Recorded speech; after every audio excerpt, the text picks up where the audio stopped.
유럽 최대 자동차 박람회 공식 영상이 공개된 직후 서버가 폭주했습니다. 단 7초의 장면 때문이었습니다. 현장에 있던 수백 명의 전문가가 동시에 숨을 삼켰습니다. 운전석 디스플레이 위로 떠오른 낯선 문구 한 줄. 그리고 그들은 믿을 수 없었습니다. 이 기술은 미국도 독일도 일본도 아닌 한국의 손에서 만들어졌다는 사실 때문이었죠. 그리고 지금 그 7초의 영상이 전 세계 자동차 산업의 판도를 뒤흔들고 있습니다. 도대체 그 장면에 담긴 진짜 의미는 무엇이었을까요? 한국은 도대체 무엇을 완성시킨 걸까요? 지금부터 그 충격적인 이야기 바로 시작합니다. 리얼 감동 코리아 많이 사랑해주세요. 심장이 빠르게 뛰기 시작했습니다. 인공지능 루나가 제 이름을 불렀을 때 말이죠. 에단 씨, 오늘 여정이 길었네요. 잠깐.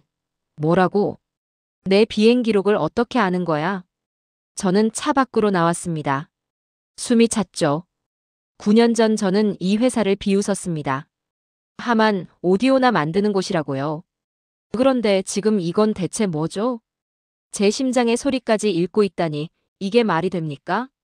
저는 에단 브록입니다. 캐나다 출신 국제전장 모빌리티 전문 칼럼니스트죠. 25년간 40여 개국을 돌며 자동차와 방산 기술을 취재해왔습니다. 저는 데이터를 믿는 사람입니다. 감정은 기자를 망친다고 생각했죠. 그런데 지금 라스베이거스 CES 현장에서 제 신념이 흔들리고 있습니다. 세상이 뒤집혔습니다. 정확히는 제 확신이 무너졌습니다. 9년 전 저는 확신했었죠. 삼성의 하만 인수, 9조 원짜리 실수라고요. 전 세계가 고개를 끄덕였고 저는 그 비웃음의 선두에 섰습니다. 하지만 지금 라스베이거스 이 부스 안에서 하만의 기술이 세상을 삼키고 있습니다. 그리고 저는 압니다. 실수를 한 건 삼성이 아니라 바로 저였다는 걸요. 전 그날의 일을 생생히 기억합니다. 2016년 3월 14일 브리핑룸이었죠. 40명의 기자가 모여 있었고 발표자의 목소리가 울렸습니다. 하만 인터내셔널 인수 80억 달러. 공기가 얼어붙었습니다. 한국 돈으로 9조 원이었죠. 제 옆자리 기자가 낮게 속삭였습니다. 미쳤군. 저도 동의했습니다. 스피커 회사에 9조 원이라니 대체 무슨 계산입니까? 하만 카돈, JBL, AKG, 물론 유명한 브랜드들이긴 하죠. 하지만 9조 원이요?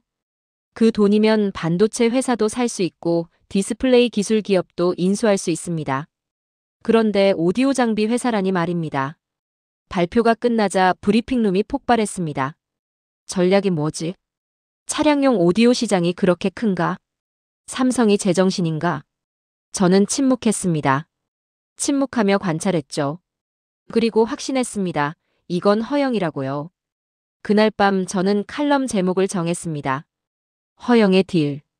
그리고 이렇게 썼죠. 삼성은 9조 원으로 미래를 샀다고 주장한다. 하지만 데이터는 다른 이야기를 할 것이다. 세계 언론이 저와 같은 반응이었습니다. 블룸버그, 파이낸셜 타임스, 포브스 모두가 의심했죠. 과대평가된 인수, 시너지 불투명, 삼성의 오판 같은 헤드라인들이 쏟아졌습니다. 저는 그 목소리들 속에서 확신을 얻었습니다. 데이터가 제 편이었으니까요. 그리고 1년 뒤 숫자가 말했습니다. 2017년 하만 영업이익 전년 대비 마이너스 92%였죠. 거의 바닥이었습니다. 저는 씁쓸하게 웃었습니다. 이것 봐, 내 말이 맞잖아. 동료들이 제게 말했습니다. 에단, 내 예측 정확했어. 저는 고개를 끄덕였지만 기쁘진 않았습니다. 실패는 지루하니까요. 2018년과 2019년 하만은 조용히 회복하고 있었지만 눈에 띄는 수준은 아니었습니다. 언론의 관심도 사라졌고 저 역시 하만을 잊어가고 있었죠. 2020년에 팬데믹이 왔고 하만은 다시 흔들렸지만 저는 더 이상 기사를 쓰지 않았습니다. 흥미가 없었으니까요. 그런데 이상한 신호들이 들려오기 시작했습니다.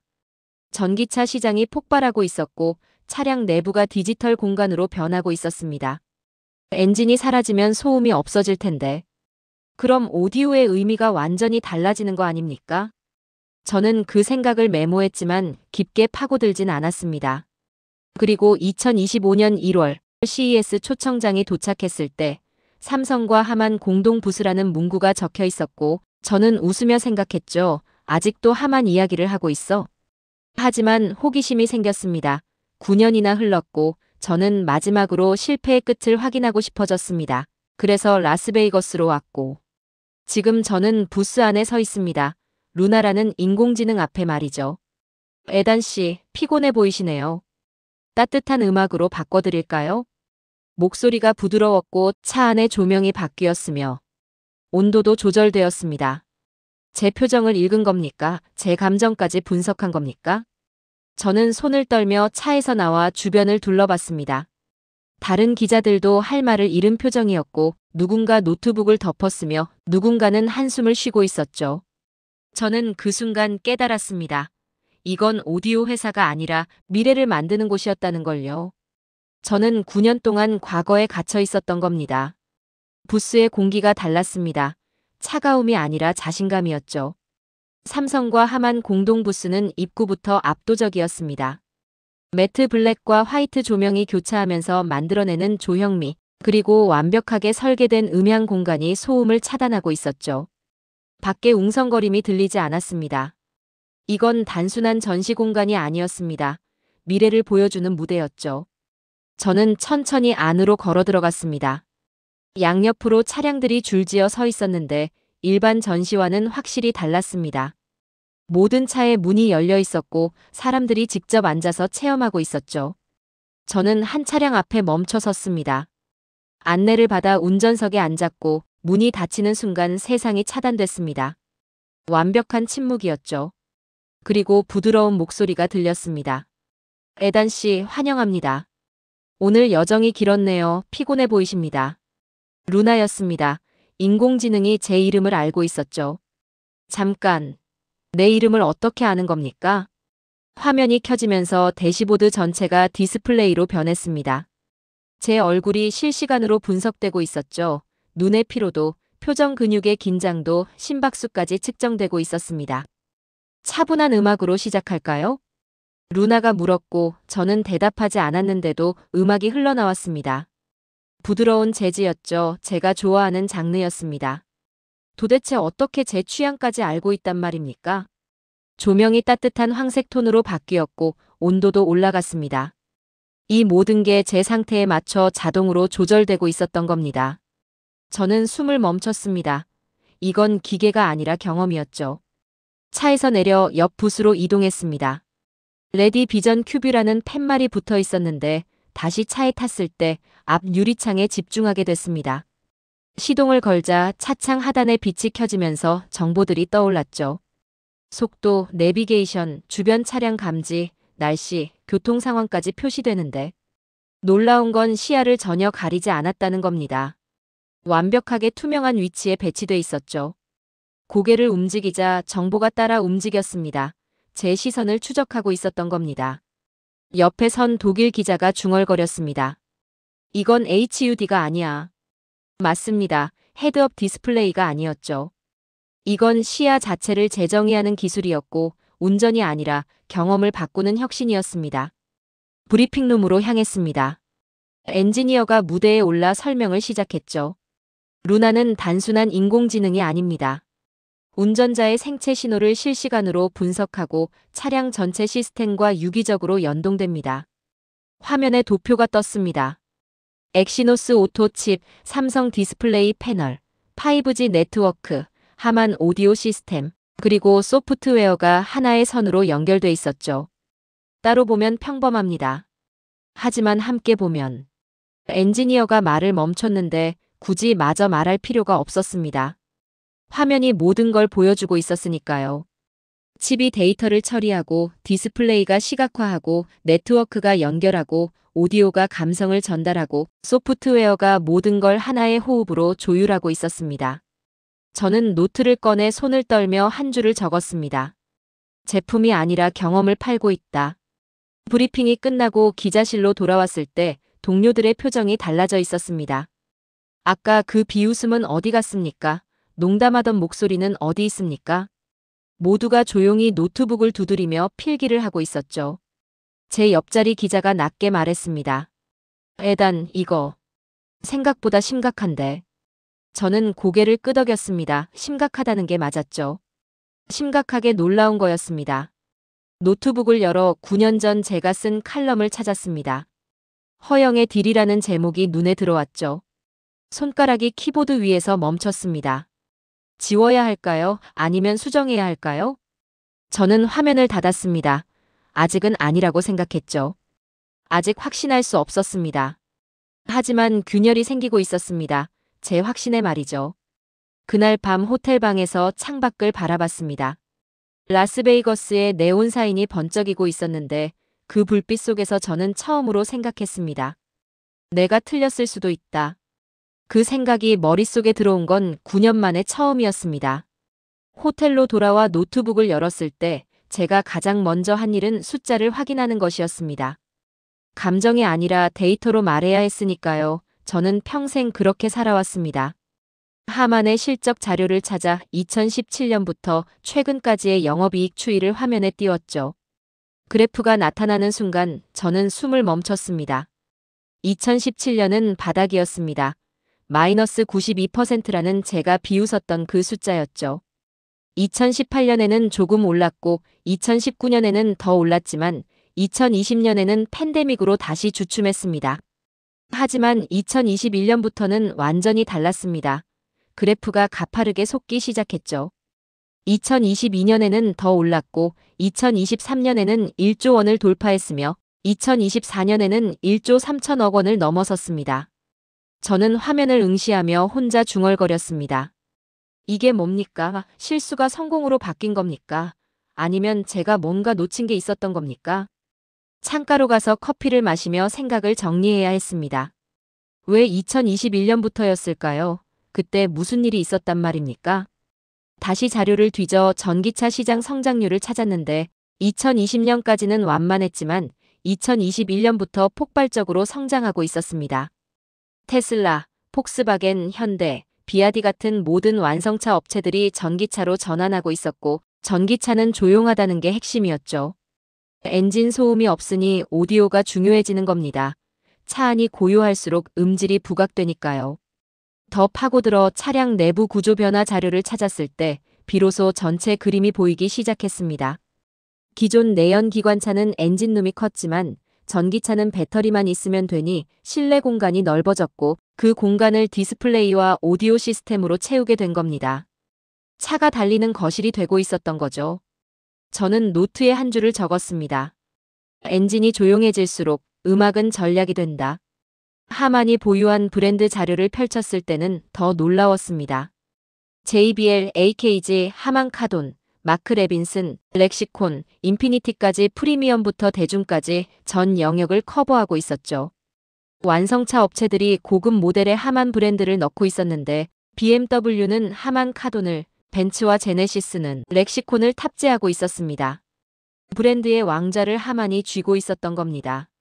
그런데 여기서 끝이 아니었습니다. 시너지 구조를 들여다봤을 때 비로소 삼성의 전략이 보였죠. 삼성 엑시노스 오토칩이 차량의 두뇌로서 데이터를 처리하고 판단했고 삼성 디스플레이가 정보를 시각화해서 운전자에게 보여줬으며 삼성 5G 모듈이 차와 세상을 연결했고 하만 오디오가 소리로 감성을 전달했으며 소프트웨어가 이 모든 걸 하나로 묶고 있었습니다. 따로 보면 그냥 부품입니다. 하지만 함께 보면 플랫폼이었죠. 저는 노트에 동그라미 5개를 그렸습니다. 칩, 디스플레이, 네트워크, 오디오, 소프트웨어라고 적고 그 동그라미들이 겹쳐지며 하나가 되는 그림을 그렸죠. 이게 시너지구나. 혼잣말이 나왔습니다. 9년 전 제가 못 본 게 바로 이거였던 겁니다. 부품 하나하나가 아니라 전체 그림이었죠. 외신 기사를 검색했을 때 톤이 완전히 달라져 있었습니다. 블룸버그는 하만 인수, 삼성의 미래 전략 핵심으로 재조명이라고 썼고 파이낸셜 타임스는 전기차 시대, 하만이 증명하는 삼성의 해안이라고 평가했으며 포브스는 더 직설적으로 9조 원이 160억 달러 가치가 되기까지라는 제목을 달았습니다. 저는 화면을 천천히 내리며 생각했습니다. 9년 전 우리가 비웃었던 그 인수가 지금은 재평가를 넘어 찬사를 받고 있었고 저 역시 그 비웃음의 한가운데 있었다는 사실이 무겁게 다가왔죠. 키보드 위에 손을 올려 새 문서를 열고 제목을 입력했습니다. 저는 데이터를 믿습니다. 그리고 데이터는 한국을 가리킵니다. 사과문의 첫 문장이었지만 손가락이 멈췄습니다. 아직입니다. 아직 더 봐야 합니다. 숫자만으론 부족하다는 생각이 들었습니다. 현장을 봐야 하고 사람을 만나야 한다는 확신이 들었죠. 문서를 저장하고 검색창에 서울행 항공권이라고 입력했습니다. 아침이 밝았을 때 라스베이거스 호텔 창밖으로 사막의 햇살이 쏟아지고 있었습니다. 저는 커피를 마시며 메일을 확인했는데 동료 기자에게서 메시지가 와 있었죠. 에단, 내 생각 바뀐 거야? 하만 기사 쓸 거면 조심해. 한 번의 쇼가 전부를 증명하진 않아. 저는 화면을 응시했습니다. 맞는 말입니다. 한 번의 전시가 9년의 실패를 지울 순 없죠. 하지만 제가 본 건 쇼가 아니었습니다. 기술이었고 통합이었고 결과였습니다. 그런데도 마음 한구석이 불편했습니다. 확신의 균열이 생기고 있었던 겁니다. 노트북을 닫고 CES 현장으로 다시 향했을 때 이번엔 하만 엔지니어와의 인터뷰 약속이 잡혀 있었습니다. 회의실에 들어서자 중년의 엔지니어 한 명이 앉아 있었는데 손목에 미세한 흉터가 보여 현장형 기술자라는 걸 알 수 있었죠. 에단 씨, 질문하십시오. 그가 조용히 말했고 저는 직설적으로 물었습니다. 2017년 영업이익이 마이너스 92%였습니다. 그때 내부는 어땠습니까? 그가 잠시 침묵하다가 천천히 입을 열었습니다. 지옥이었습니다. 숫자로 표현할 수 없는 압박이었죠. 하지만 우린 멈추지 않았습니다. 왜입니까? 삼성이 우릴 믿었으니까요. 우린 한국식 속도 대신 인내를 배웠습니다. 그 말이 묘하게 가슴에 남았습니다. 인내라는 단어가 말이죠. 실패 속에서 기다리는 힘, 그게 바로 인내였던 겁니다. 9년이 걸렸습니다. 그 시간이 길다고 생각하십니까? 제가 물었을 때 그의 목소리에는 흔들림이 없었습니다. 짧습니다. 기술은 하루 만에 완성되지 않으니까요. 저는 더 물을 말을 잃었습니다. 호텔로 돌아와 뉴스를 검색했을 때 삼성 관련 기사가 떴는데 조직 개편 소식이었죠. 하만 협력 전담팀이 신설됐고 한종의 부회장이 직접 지휘한다는 내용이었습니다. 저는 메모했습니다. 실패했다면 이런 결정을 내릴 리 없다. 맞습니다. 9년이 지난 지금도 삼성은 하만에 투자하고 있었던 겁니다. 포기가 아니라 확장이었죠. 그렇다면 제 판단이 틀렸던 겁니까? 숫자는 맞았습니다. 2017년 실적은 분명 최악이었지만 그게 끝이 아니었습니다. 회복의 시간이 있었고 반등의 순간이 왔으며 지금은 정점을 향해 가고 있었던 겁니다. 저는 9년 전 그래프의 시작점만 보고 끝을 단정했었습니다. 키보드 앞에 앉았을 때 손가락이 떨렸습니다. 데이터는 완벽했고 숫자는 명확했지만 감정은 혼란스러웠습니다. 기자에게 가장 무서운 적은 뭡니까? 확신의 균열입니다. 제가 평생 믿어온 원칙이 흔들리고 있었죠. 블룸버그 기사를 다시 열었을 때 최근 기사가 눈에 들어왔습니다. 완성차 업체들 자체 전장 시스템 강화 중. 하만 입지 좁아질 전망. 비판은 여전했습니다. 성공했다는 평가와 여전히 의심하는 시선이 공존하고 있었죠. 저는 어느 쪽입니까? 믿어야 합니까? 의심해야 합니까? 창밖을 바라봤을 때 라스베이거스 네온 사인이 깜빡이고 있었고 밤이 깊어지고 있었습니다. 노트북 화면에 제 얼굴이 반사됐는데 피곤한 표정이었죠. 루나가 읽었던 바로 그 얼굴이었습니다. 저는 생각했습니다. 확인해야 한다. 이번엔 직접 가서 본다. 숫자만으로는 부족합니다. 현장을 봐야 하고 사람을 만나야 하며 기술이 어떻게 만들어지는지 그 뒤에 누가 있는지 봐야 합니다. 검색창을 열어 서울 하만 본사를 입력했을 때 주소가 떴고 연락처를 찾아 메일을 작성했습니다. 방문 인터뷰 요청합니다. 직접 보고 싶습니다. 전송 버튼을 눌렀을 때 창밖에 네온 사인이 더 밝게 빛났는데 아니, 제 눈이 밝아진 겁니다. 저는 알고 있었습니다. 이제 돌아갈 수 없다는 걸, 진실을 마주해야 한다는 걸, 그리고 만약 제가 틀렸다면 직접 무릎 꿇어야 한다는 걸요. 새벽 2시였고 저는 잠들지 못했습니다. 싸움 전의 병사처럼 긴장하고 있었죠. 한국행 비행기는 사흘 뒤였습니다. 사흘간의 비행 끝에 인천공항에 도착했을 때 공항을 나서자 공기가 달랐습니다. 맑았습니다. 도시 전체가 유리처럼 투명하게 느껴졌죠. 택시를 타고 하만 서울 본사로 향하면서 창밖으로 고층 빌딩들이 지나갔는데 정돈된 거리와 빠른 속도 그리고 침묵이 이상하게 느껴졌습니다. 대도시인데 소란스럽지 않았던 겁니다. 하만 본사에 도착했을 때 로비에서 담당자가 맞아줬습니다. 에단 씨 환영합니다. R&D 센터로 안내하겠습니다. 엘리베이터를 타고 지하로 내려갔을 때 문이 열리자 다른 세상이 펼쳐졌습니다. 조용했습니다. 사람들은 많았지만 소음이 없었고 모니터 불빛만 깜빡이고 있었죠. 이곳이 연구개발 현장입니다. 담당자가 말했고 저는 천천히 걸으며 주변을 살폈습니다. 엔지니어들의 눈이 모니터가 아닌 차를 향하고 있었는데 실물 차량이 여러 대 놓여 있었고 그들은 직접 만지고 테스트하고 있었습니다. 이곳의 공기는 다르군요. 제가 중얼거렸을 때 느낀 건 실험실이 아니라 전장이라는 사실이었습니다. 한 젊은 엔지니어가 다가왔는데 20대 후반으로 보였습니다. 질문 있으시면 편하게 하십시오. 저는 물었습니다. 2017년 최악의 실적을 겪었을 때 여기는 어땠습니까? 그가 잠시 생각하더니 대답했습니다. 우리는 완벽하지 않아요. 다만 멈추지 않을 뿐이에요. 저는 말을 잃었습니다. 그 짧은 문장이 모든 걸 설명하고 있었죠. 완벽함이 아니라 지속이었고 멈추지 않는 힘이었던 겁니다. 다음 일정은 삼성 디스플레이 협력 현장이었는데 차로 30분 거리였습니다. 건물에 들어서자 거대한 스크린이 보였고 올레드 패널이 곡면으로 휘어져 있었죠. 차량용 디스플레이입니다. 곡면 설계로 운전석에 최적화됐죠. 엔지니어가 설명했을 때 저는 화면에 다가가 손으로 만져봤습니다. 부드러웠습니다. 유리가 아니라 천처럼 유연했죠. 이걸 차에 넣는 겁니까? 네, 대시보드 전체를 감쌉니다. 그리고 하만 오디오와 연결되죠. 화면이 켜졌을 때 내비게이션 정보가 떴고 음악 플레이어가 나타났으며 루나의 얼굴이 떴습니다. 에단 씨, 다시 만나네요. 루나가 말했고 제 이름을 기억하고 있었습니다. 라스베이거스에서 만난 그 인공지능이었죠. 오늘은 많이 피곤해 보이시네요. 편안한 음악으로 바꿔드릴까요? 목소리가 따뜻했고 저는 뒤로 물러섰습니다. 기계가 아니었습니다. 마음이었죠. 차량 시연장으로 이동했을 때 실제 차 안에 앉았고 문이 닫히자 세상이 차단됐습니다. 루나가 작동했습니다. 에단 씨, 어디로 가시겠어요? 서울 시내로. 제가 대답했을 때 내비게이션이 켜졌고 경로가 화면에 떴으며 동시에 음악이 흘러나왔습니다.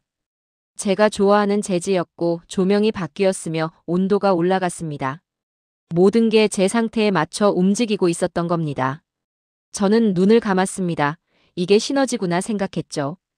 칩이 판단하고 디스플레이가 보여주고 네트워크가 연결하고 오디오가 감성을 전달하고 소프트웨어가 조율하는 하나의 호흡이었습니다. 차에서 내려 복도를 걸어가다 벽면의 문구를 발견했습니다. 우리는 소음이 아니라 조용함을 만든다. 저는 그 문장 앞에 멈춰 섰습니다. 하만의 철학이었죠. 세상은 시끄럽습니다. 모두가 크게 말하고 화려하게 보이려 하지만 하만은 달랐습니다. 조용함으로 승부했고 그 조용함이 지금 세상을 흔들고 있었던 겁니다. 저는 사진을 찍었습니다. 그 문구를요.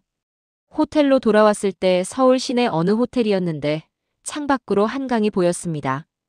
밤이었지만 다리에 불이 켜져 있었고 저는 노트북을 열어 오늘 본 것들을 정리해야 했습니다. 하지만 손이 움직이지 않았습니다. 생각이 복잡했죠. 저는 기술을 보러 왔는데 사람을 봤고 숫자를 확인하러 왔는데 철학을 만났으며 실패를 증명하러 왔는데 인내를 배웠습니다. 키보드 위에 손을 올려 한 문장을 쳤습니다. 조용함은 약함이 아니었다. 집중의 소리였다. 그리고 저장했을 때 창밖을 바라보니 한강의 불빛이 물결에 반사되고 있었습니다. 저는 생각했습니다. 기적은 계산으로 증명되지 않는다고요. 서울에서의 사흘째 아침이었을 때 호텔 로비에서 커피를 마시며 이메일을 확인하고 있었습니다. 동료 기자에게서 연락이 왔습니다. 에단, 이 기사 봤어? 완성차 업체들이 자체 전장 시스템 강화한대. 하만 입지 좁아질 거라는 분석이야. 링크를 클릭했을 때 외신 기사가 떴고 블룸버그였습니다. 하만의 독점 시대 끝나나. 자동차 업체들 자체 기술 개발 박차. 저는 화면을 응시했습니다. 비판은 끝나지 않았던 겁니다. 전화가 울렸고 뉴욕에 있는 선배 기자였습니다. 에단, 내가 하만 취재 중이라며? 조심해. 내가 본 건 일시적 현상일 수 있어. 시장은 냉정하거든. 저는 대답하지 않았습니다. 뭐라고 말해야 할지 몰랐으니까요. 그날 오후 하만 본사에서 실적 발표가 있었고 저는 온라인 생중계로 시청했습니다. 회의실 스크린에 숫자가 떴습니다. 2024년 영업이익 1조 3천억 원, 전년 대비 최고치 경신. 박수 소리가 들렸고 담당자들의 얼굴에 미소가 번졌습니다. 저는 노트에 숫자를 적었지만 눈빛은 복잡했습니다. 숫자는 분명 좋았습니다. 하지만 그게 전부일까요? 1조 3천억이라는 숫자가 9년간의 인내를 설명할 수 있을까요? 저는 생각했습니다. 숫자가 아니라 방향이 중요하다고요. 다음 날 특별 인터뷰 기회가 왔습니다. 삼성전자 한종희 부회장이 하만 협력 프로젝트에 대해 이야기한다는 소식이었고 저도 참석할 수 있었습니다. 인터뷰룸은 조용했습니다. 고요한 에어컨 소리만 들렸죠. 한종희 부회장이 들어왔고 차분한 목소리로 말하기 시작했습니다. 하만 인수는 9년의 여정이었습니다. 쉽지 않았죠. 하지만 우리는 믿었습니다. 한 기자가 질문했습니다. 초반 실적 부진에 대한 내부 비판은 없었습니까?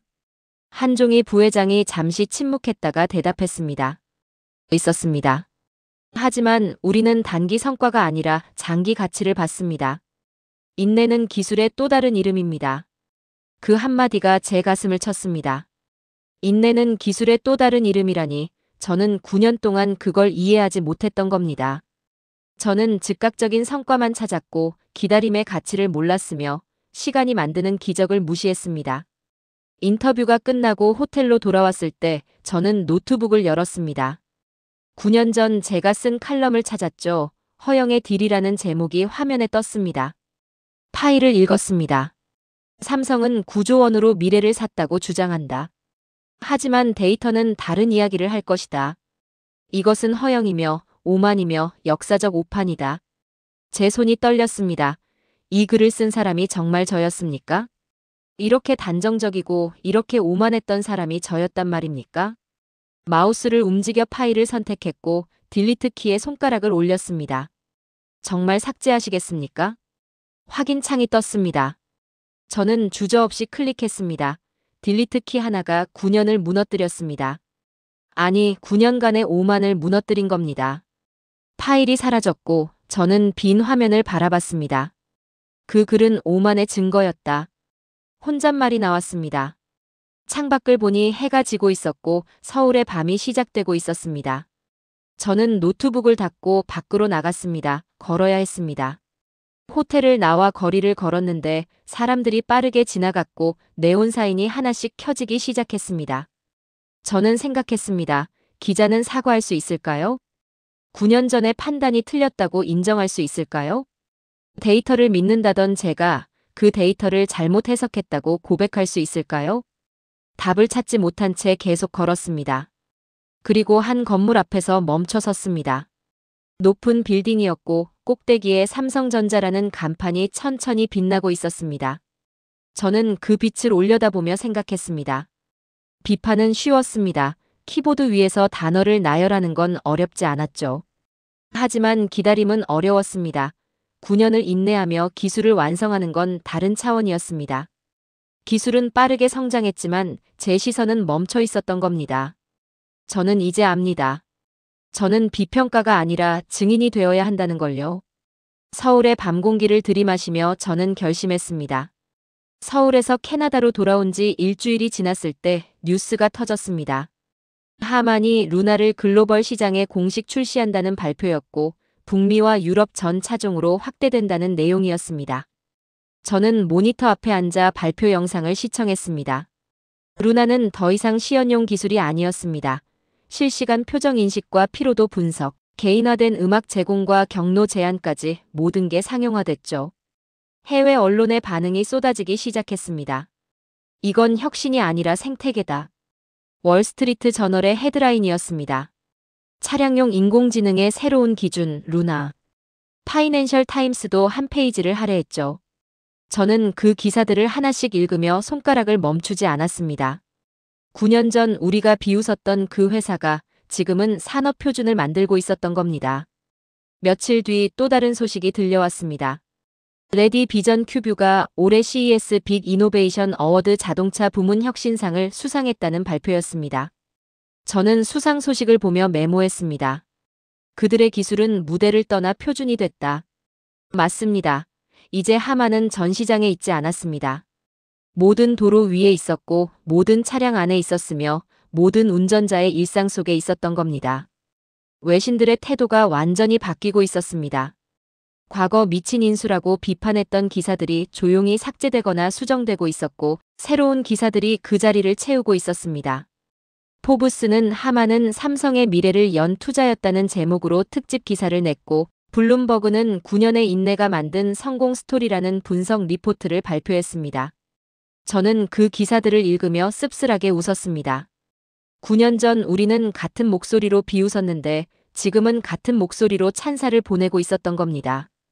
그리고 제 이름이 재평가 기사 필자 명단에 올랐다는 연락이 왔습니다. 편집장이 전화를 걸어왔습니다. 에단, 하만 재평가 기사 써줄 수 있어? 내가 초기부터 지켜봤잖아. 저는 잠시 침묵했다가 대답했습니다. 쓰겠습니다. 하지만 제 방식으로 쓰겠습니다. 데이터를 다시 확인했습니다. 2025년 하만 영업이익은 1조 5천억 원을 돌파했고 삼성 가전 부문의 2배를 넘어섰습니다.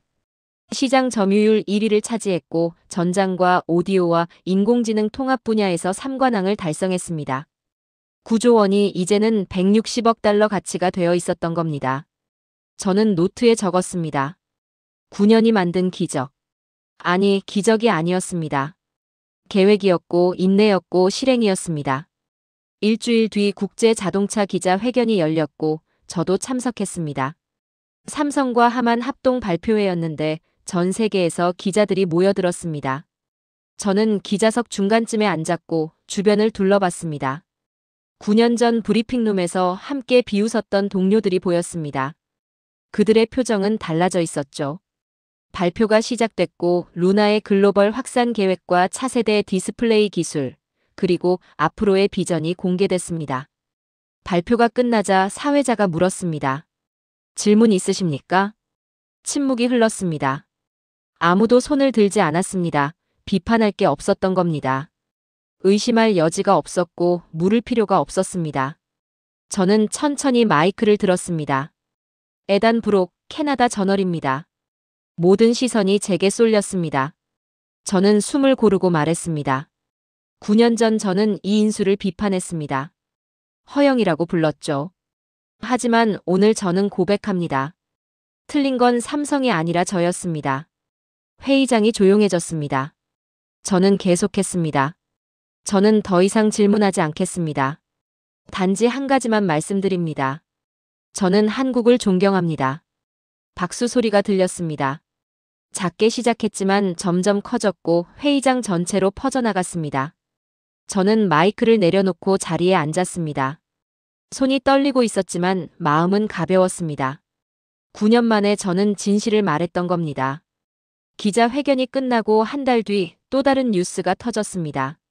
삼성이 독일의 플렉트 그룹을 2조 3천억 원에 인수한다는 발표였고 인공지능 데이터 센터 냉각 전문 기업이었습니다. 저는 뉴스를 보며 생각했습니다. 패턴이 보입니다. 이것은 우연이 아니라 철학이었던 겁니다. 9년 전 하만 인수가 미친 짓처럼 보였던 것처럼 지금 플렉트 인수도 많은 사람들이 의심하고 있었습니다. 하지만 저는 이제 압니다. 삼성은 지금을 사는 게 아니라 10년 뒤를 사고 있다는 걸요. 데이터 센터가 뜨거워질수록 냉각 기술은 필수가 되고 인공지능이 확산될수록 그 가치는 기하급수적으로 올라갈 겁니다. 저는 칼럼을 쓰기 시작했습니다. 그들은 또다시 9년 전의 길을 걷는다. 하지만 이번엔 세상이 비웃지 않는다. 학습했기 때문이다. 하만 성공의 교훈이 확산되고 있었습니다. 한국 기업들의 인수합병 전략이 교과서로 다뤄지기 시작했고 현대차와 LG 같은 기업들도 장기적 안목으로 투자하는 한국형 모델에 주목하고 있었습니다. 외신들의 평가가 완전히 바뀌어 있었습니다. 포브스는 특집 기사를 냈습니다. 하만 인수, 지난 10년 가장 성공적인 인수합병 사례. 제목이었고 본문에는 구체적인 수치들이 나열돼 있었습니다. 니케이는 더 직설적이었습니다. 한국의 인내와 실행력이 일본을 추월했다. 저는 그 기사를 읽으며 제 칼럼 제목을 정했습니다. 인내, 한국의 기술. 인내, 한국의 기술이라는 제목이었습니다. 세계 시장의 변화가 눈에 보였습니다. BMW의 신형 전기차에는 하만 오디오 시스템이 탑재됐고 아우디는 루나 인공지능을 채택했으며 현대차는 레디 비전 큐브를 프리미엄 라인에 적용했습니다. 벤츠까지도 하만과의 협력을 확대한다는 발표를 했습니다. 전 세계 5천만 대의 차량이 한국 기술로 움직이고 있었던 겁니다. 그들은 브랜드를 내세우지 않았습니다. 하만이라는 이름도 삼성이라는 로고도 운전자들은 잘 모릅니다. 하지만 세계가 그들의 기술로 달리고 있었고 그들의 인공지능과 대화하고 있었으며 그들의 디스플레이를 보고 있었습니다. 저는 한국으로 다시 향했습니다. 이번엔 취재가 아니라 마무리를 위해서였습니다. 서울에 도착해 한강변을 걸었습니다. 해가 지고 있었고 강물의 빌딩들의 불빛이 반사되고 있었습니다. 저는 벤치에 앉아 노트북을 열었습니다. 마지막 칼럼을 써야 했습니다. 기자는 역사를 쓰지 않는다. 단지 증명한다. 첫 문장을 입력했습니다. 그리고 계속 썼습니다. 9년 전 나는 한국을 의심했다. 삼성이 하만에 9조 원을 쏟아부었을 때 나는 그것을 허영이라 불렀다. 세계 언론이 나와 함께 비웃었고 데이터가 나를 지지하는 듯 보였다. 손가락이 빠르게 움직였습니다. 하지만 데이터는 시작점만 보여줬다. 끝을 보여주지 않았다. 나는 1년의 실패를 보고 9년의 성공을 보지 못했다. 나는 숫자를 믿는다고 말했지만 사실은 조급함을 믿고 있었다. 한강에 바람이 불어왔습니다. 한국은 기적을 만든 게 아니다. 기적을 설계했다. 그들은 빠른 성공 대신 느린 완성을 택했고 화려한 발표 대신 조용한 실행을 택했으며 세상의 박수 대신 기술의 완성도를 택했다. 저는 잠시 멈춰 창밖을 바라봤습니다. 기자로서 나는 단 한 번만 감정을 문장에 담는다. 그 문장은 이것이다. 나는 한국을 존경한다. 칼럼을 마무리하고 저장했습니다. 그리고 이메일에 첨부해 편집부로 보냈습니다. 제목은 간단했습니다. 인내, 한국의 기술 마이너스 에단 브록. 전송 버튼을 눌렀을 때 한강의 불빛이 더 밝게 느껴졌습니다. 아니, 제 마음이 밝아진 겁니다. 저는 노트북을 닫고 일어났습니다. 다리를 건너며 생각했습니다. 기적은 반복될 때 체계가 된다고, 이제 나는 안다고, 인내는 기술의 또 다른 이름이라는 것을요. 세상은 조용히 한국의 리듬으로 움직이고 있었고, 저는 그 리듬을 이제야 들을 수 있게 됐습니다. 9년이 걸렸지만 저는 배웠습니다. 비평보다 중요한 건 이해였고 의심보다 강한 건 확인이었으며 조급함보다 위대한 건 인내였습니다. 한강 다리 위에서 멈춰 서서 마지막으로 서울의 야경을 바라봤습니다. 수많은 불빛들이 깜빡이고 있었고 그중 하나가 삼성 빌딩이었으며 또 하나가 하만 본사였습니다. 저는 속으로 중얼거렸습니다. 그날 나는 진실의 편에 섰다. 그리고 이것은 기사로 남지 않을 겁니다. 역사가 될 겁니다.